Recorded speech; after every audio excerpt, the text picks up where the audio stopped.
Hello and welcome again to Yahusha's call. We welcome you in sincerity and in truth, and we make no bones about it. We love you. Let's go to our lesson in Foundations of Blood. And the reason why we're talking about this is in reflection of the new bill that commemorates the 400 years of contributions of African Americans here in the United States of America, HR1242. And I'm just giving you what I believe in my heart Yahusha is saying to me. And so I'm sharing it with you. And that is this. How do we share a joy with this country in which we live and are yet in, which is yet the land of our captivity? People want us to forget the past, but this bill does help us to remember some things. But I don't need a bill for that. I'm constantly involved in my heart and my spirit and my soul with my ancestors as Israelites, as Yehuda, coming here on slave ships, transatlantic slave ship trade, I should say. I'm not bitter. I'm not mad at people, want to fight people about it. I'm just living in the land of reality. And I'm not prejudiced. I don't like anything. I don't like, to see people hurting. But I also, to be a servant of the Most High, I have to say some things that maybe I am prejudiced, but it doesn't matter. If you know me, you see my heart, you know better. But I have to tell the truth. He's the only one that matters to me about what's said. So with that, I'm going to go back and read Matthew 13. I started on session 1, and I'm going to read it here on session 4. Another parable. This is starting the 24th verse through the 30th verse. Another parable, but that he put forth unto them, saying, the kingdom of heaven is likened unto a man which sowed good seed in the field, but while men slept, his enemy came and sowed tares among the wheat, and went his way. But when the blade was sprung up and brought forth fruit, then appeared the tares also. So the servants of the householder came and said unto him, Sir, didst not thou sow good seed in thy field? From whence then hath it tares? He said unto them, an enemy has done this. The servant said unto him, Wilt thou then that we go and gather them up? But he said, Nay, lest while ye gather up the tares, ye root up also the wheat with them. Let both grow together until the harvest, and in the time of harvest I will say to the reapers, Gather ye together first the tares, and bind them in bundles and burn them. People don't see that, first the tares, but gather the wheat into my barn. When the Spirit, the Ruach HaKodesh, speaks, he speaks a word and he speaks it on levels. It's like he told his disciples when they asked him, why do you speak in parables? He would tell them, look, I don't want those who are not reserved for the kingdom of heaven to understand what I'm saying, because then I'd have to forgive them too. He don't even want to be bothered with them. I love it. We have people now that say that they are believers. I've been, of course, I'm not now, but I've been in churches most of my life. Now we're in a home fellowship group, and I've never been so happy in my life, never been so fulfilled. But I've come up through some major denominations in my day, and I've seen the so-called Christians. Let's hit both sides of the house. I've seen the Caucasoid Christians still have this superiority spirit in them. It's psychosis, It's all it is psychosis. Who didn't lay that down when they said they came to the cross? Tried to get along with us as best they could, but you could tell. You can tell when you're not accepted totally. I even had one of the presidents of one of the major denominations I belong to. He was Caucasoid. Say that in his ministry, it was quite a few years ago that when he shook a black brother's hand, he looked at it to see if any black rubbed off. I'm telling you, this is this is going on right now. And these people think they're gonna really see Yahusha in peace. They really think they're gonna be raptured up into the clouds and sing. And if they had their way, we wouldn't even be in the same heaven with them. And then we have the other side of the coin. Now we got we have the Hebrew pastors who don't know the Hebrews yet, but anyway, don't matter. Some of them are Hebrews, know they're Hebrews, and they're still acting about the same. They're into rituals and they're into putting the woman down. They're into setting up rules and regulations. Pharisaic spirit. I didn't see the Pharisaic spirit as much in the Caucasian denomination as I do see in the so-called black congregations. It's all prejudice, all wrong. Woman can't stand in a pulpit. A pulpit is not even ordained.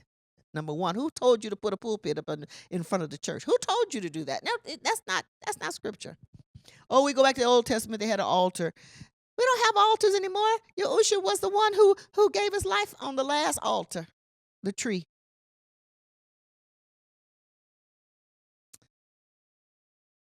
I told him it doesn't matter where I stand. I'll preach you on the sidewalk. The gift is the gift. Y'all need to wake up and humble yourselves. When I see people always trying to correct somebody, I know that person is not a very meek, or a meek is wise person, a very humble person. That means that's the spirit is of Yahusha is not operating, because he said, I am meek and lowly. I'm humble. I'm meek and I'm low and I'm humble. He said, take my yoke upon you and learn of me. A yoke is that bar across the oxen's neck that keeps them as a team. He said, my yoke is easy, but the yoke of this world, Satan is a hard taskmaster. But take my yoke, it's easy. My burden is light. But if you look back, you're not fit for the kingdom. Here we have an illustration of those who can definitely be called the sons of the Most High. And then we see those who are not. But they're all intermingled together right then. So much so till he says to his angels, don't even try right now. Wait till the right proper moment. And then I want you to get those tears out of there first. I want you to bind them up. I want you to throw them out and burn them. If anyone, that calls for Hebrews, Gentiles alike, if they really believe that they can be a prejudiced group of people and hate other people for their skin color or whatever, that's not true. You cannot go to heaven hating on people. However, you can hate what they do, and you can say, I don't want to be around you because apparently you got a problem, and I don't need to be involved with your company. I watch who I hang out with. I'm just hang. I don't hang out, number one, but I don't be around people I know is prejudice. There ain't too many of them. In fact, I don't really know anyone. So you know what my company looks like. Because you can discern it, why would you want to be around it? I don't.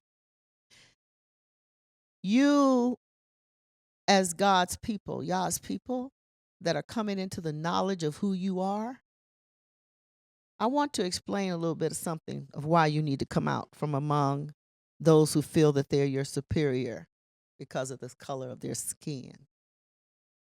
These are Europeans I'm talking about. I call them Caucasoids or Caucasians because they're not white. They're more pink, or they laugh or get excited, they're red, but they're not white. But we just go around calling each other black and white. It's just crazy. We're not black. But we accept black. It doesn't make any sense. That's not a nationality. We are Hebrew Israelites of the tribe of Yehuda if you're here in the United States. Or come from the transatlantic slave trade, I should put it that way, because we have a lot of brothers and sisters that are here that are Hebrews that didn't come here on the transatlantic slave ships, that have just come to find their roots here, want to live in America. All right. Then we have our Hamites, our cousins. They're here too. All right. So I wanted to read a little something you may not understand about expansion of European philosophy that I want to give you a little bit today. Again, we're still talking about the foundations of blood, and we're still talking about 400 years of African American history act that was passed that they'll be celebrating on next year. Diversity, I'm going to read this to you. This is from EGO, European History Online. You can go and find it for yourself. Diversity in the sense of divergence from European norms usually implied inferiority or otherness, quote unquote, was associated in the minds. See, this is psychosis here of Europeans with lower levels in hierarchy of civilization. With lower levels. So in other words, those with that are ruling this world, Illuminati and different other, there's many groups under that. Masonry, 33 degree, and all this stuff, which are really just Satan's anchormen. That's all they are. And there's many more. They know who we are as a people. Yes, they do. See, but those of you who are lower rank, you don't. So they're using you. They're telling you that we're less than you, knowing that we are the greatest people on the face of the planet. Every now and then something bursts through to show you that, but they don't want to recognize it. And so what they're doing is giving the low level some Europeans some fodder to burn, some peace. They can say, well, we over you black folks, we over you Negroes, you Hebrews. We're better than you. You better than me. Yeah, well, they're going to keep you in that state because that keeps you off of their backs. You don't have to believe it. Listen to this. Other it's a word that comes from Christendom. It's a state of mind. For many centuries, Europe's others had been the barbarian, quote unquote, peoples encountered by the Greeks and the Romans. And it's funny they mentioned Greeks and Romans since they got their culture from Egyptians. They didn't have nothing. They come out of those caves. They come running down the hill, and they were barbarians. They put up the wall to try to keep them out. They called the Great China Wall. They tried to keep them down, those heathens out. They overran all of the black monarchy. All right, and they did. They took them off the thrones and asserted the thrones. They learned. They had to learn their culture. They didn't have a culture. They learned it from cultures that were old, that had been here way before they came out of those Caucasus Mountains. But listen to this. It says they encountered the Greeks and Romans, then the Islamic Arabs, and later the Mongols. For 5 centuries, the Ottoman Turks remained the primary quote unquote other for Christendom. Those were the ones they focused on as being less or inferior. Okay? In all these cases, the others, quote unquote, were enemies who constituted a direct threat to who? Christian Europe. So you telling me that you're a Christian. You need to go back and study your history. Because all you've done is linked up with the devil. Because you see, the mindset of these people are not of Christ, not of the Messiah, I should say, not of the of Mashiach. It's of Satan. That seed that was planted, I read you in Matthew 13. You understand? And we were put into this mindset by our slave owners, this Christian thing.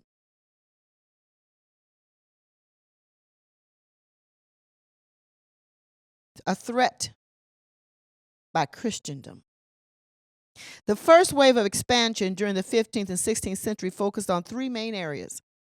This is expansion of European dominance, violence, debauchery.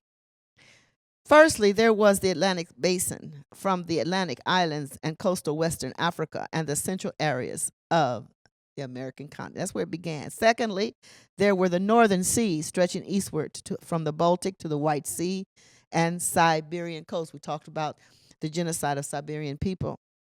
And westward to the northern American coast of Canada, debauchery, genocide.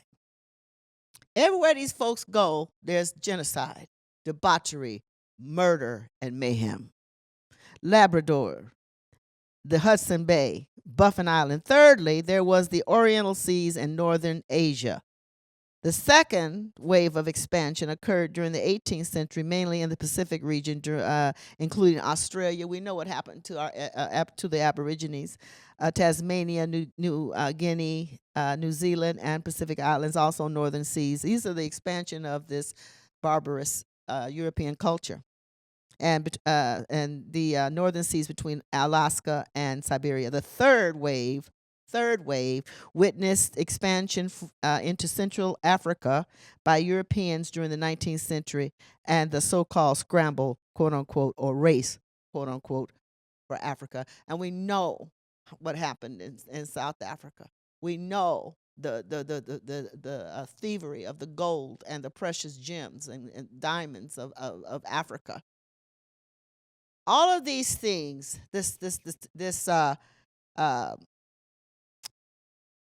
it's hard for me to put that into words because it's too many words. This is definitely the work of Satan. It's so easy to put it that way. Until if you were to draw a picture of what Satan looked like, he looked like a European, because that's how bad it is. That's what they have done to peoples indigenous all over the earth. They are the barbarians. They are really the heathens. There was nothing wrong with living off the land. There was nothing wrong with hunting and fishing and planting and living off the land. It was peaceful. No. That devil put some things in their heads. They had to have the land. They had to have the people. They had to have everything for themselves. They found out in their explorations that they were a minority, and that is what had to stop. They got to get control. That's Satan. I don't care what nobody say. Don't get mad at certain groups. Just know that who is behind them, using them. It says each successive wave that I just talked about, the three waves, brought encounters with the new others for white Europeans, and reciprocally brought several peoples in different parts of the world into the sphere of influence of a self-confident, fair-skinned other, equipped with big vessels, firearms, and an insatiable hunger for riches and souls. An insatiable appetite for riches and souls. Together, these ways of expansion constitute an age of global plunder, which primarily benefited the Western world, but they also prepared the way for, I'd say, the debauchery. I'm going to put that in there. And I could go on and on and on. Why am I reading this? I want you to know the mindset of these people that want to give you a holiday to celebrate what you've contributed. It's not a holiday they can put together that'll tell you what my ancestors contributed to this place. They contributed everything, anything decent that they had. You hear what I'm saying? And what did they get for it? A swift kick in the behind.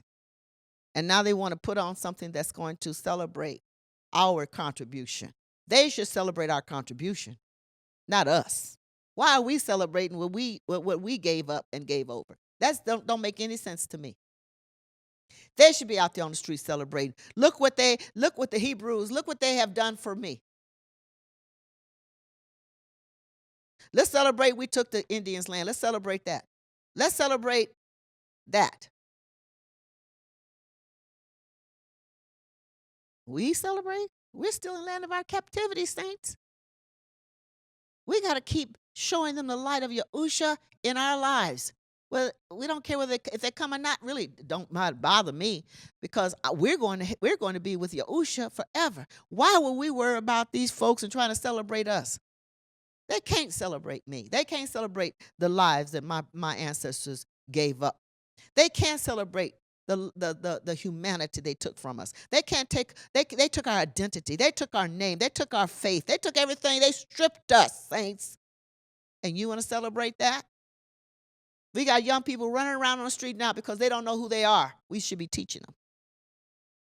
Celebrate it like that.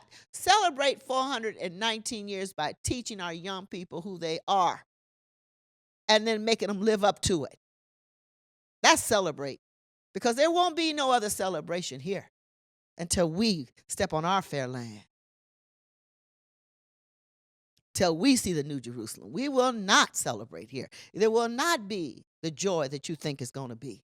Because Yahusha did not ordain this thing. This is things ordained by the world. This thing is ordained by these people that trying to want to feel better about who they are. I don't need nobody to recognize who I am or what I've accomplished or what my people have accomplished. And you don't either. Don't care if they never recognize it, because they're going to pay for it, because these are foundations of our ancestors' blood that they have built this kingdom upon. And this kingdom will come down. You think there's murder and mayhem now? You've only seen the tip of the iceberg. What you reap is what you will sow. What you have done will come back to haunt you to third and fourth generations. Do you know we're in the fourth generation of slavery here in the United States? And there has to be an account. You cannot mistreat the people of Yah. He said he'll bless you if you bless them. He didn't say he's going to bless you if you curse them. Oh, we're blessed because we have so many good things in technology, and we have money, and we have nice homes, and we have cars. But look underneath those things, my dear. Pull up the foundation of your beautiful cities and homes and townships. Look underneath there. Pull it up. Go ahead. And what do you see? Martyrs, blood, murder, mayhem. Your foundations are built on the blood of my ancestors and the blood of the American Indians and the blood of other cultures around this earth. You bless Yah's people, you be blessed, which you have not done. You curse Yah's people, and you will be cursed, and you are. And there's no repercussion. There's nothing you can do now. You can't give us a few $6 million to celebrate for for 400 years of debauchery and murder for our contributions to the land of our captivity. No, we're not going to riot in the streets. No, we're not going to fight. We're going to step back on this call because Yahuwah's got it covered. He said, I will curse. I will bless, I will curse them. They bless you, I'll bless them. Curse you, I'm going to curse them. You're cursed now. You are a cursed generation. And those of us who accept and believe in Yahusha and are filled with the baptism, the power of the Ruach HaKodesh and speaking in other tongues and filled to overflowing, we're in Goshen. And we're getting ready to leave here. And so we don't have any bitterness. We only have joy. In the face of adversity now, we have joy. I want you to just think on those things. I believe they're going to resonate with the people that listen in and spread that information. You know, we don't need their trinkets. That's what they did to American Indians. Gave them a few trinkets and took their land. I want to give us a few trinkets and say, okay, push all that. It's all over now. You know, you're freed and now, you know, we just whitewash everything. Everything's clean and looking good. But underneath the sepulcher is a grave, and it's full of dead men's bones. It's dead. It's vile. It stinks. And it's calling out for justice. And I say to you this day, justice shall be done. Until next time, bye-bye.